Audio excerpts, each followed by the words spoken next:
সেইকাৰণে গুৰুজনাই ক'লে কৃষ্ণক পুজিলে পূজা সমস্তৰে হয়, পৃথকে পুজিলে পূজা কেহু নলয়। লগে লগে মহাপুৰুষ মাধৱদেৱ দীঘল দি পৰিল। গুৰুজনাই ক'লে মাধৱ তুমি এবাৰ সেৱা কৰিছিলা, আকৌ কিয় কৰিছা? মাধৱ পুৰুষে ক'লে হয় গুৰুদেৱ, আগতে আপোনাক শিৰোমণি ভূঞা হিচাপে সেৱা লৈছিলোঁ, আৰু এতিয়া আপোনাক মই আধ্যাত্মিক গুৰু হিচাপে স্বীকাৰ কৰিছোঁ। কাৰণ মই যিমানবিলাক গ্ৰন্থ পঢ়িলোঁ এইবিলাক কলিযুগৰ কাৰণে নহয়, চব মিছা।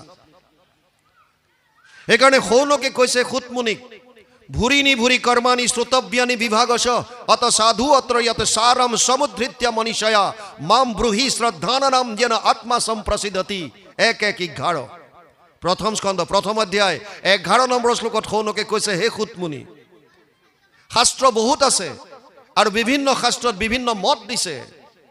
কলিযুগৰ মানুহ হাহাকাৰ হৈ যাব, কোনটো মানিব কোনটো এৰিব। সেইকাৰণে তুমি যিহেতুকে শাস্ত্ৰজ্ঞ, সমস্ত শাস্ত্ৰ মন্থন কৰি তাৰ সাৰ মৰ্মটো উদ্ধাৰ কৰি আমাক কোৱা, কলিযুগৰ মানুহে কি কাম কৰিলে পৰম গতি লাভ কৰিব পাৰিব।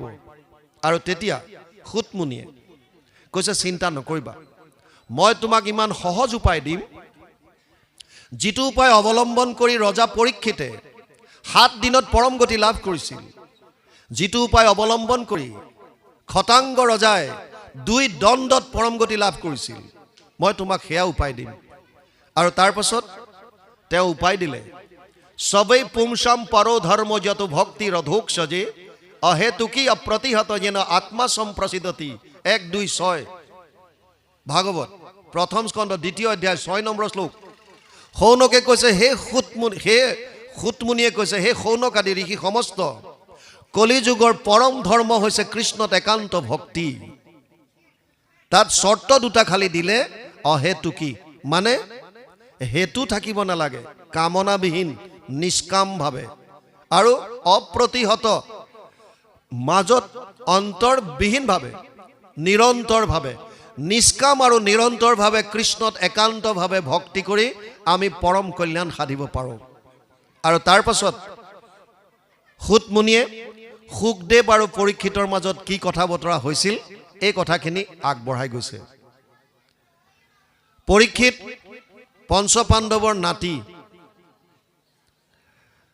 তেওঁ এবাৰ চিকাৰ খেলিবলৈ যাওঁতে পিয়াহত আতুৰ হ'ল আৰু সমীক মুনিৰ আশ্ৰমত সোমাল। সমীক মুনি সেই সময়ত ধ্যানমগ্ন হৈ আছিল।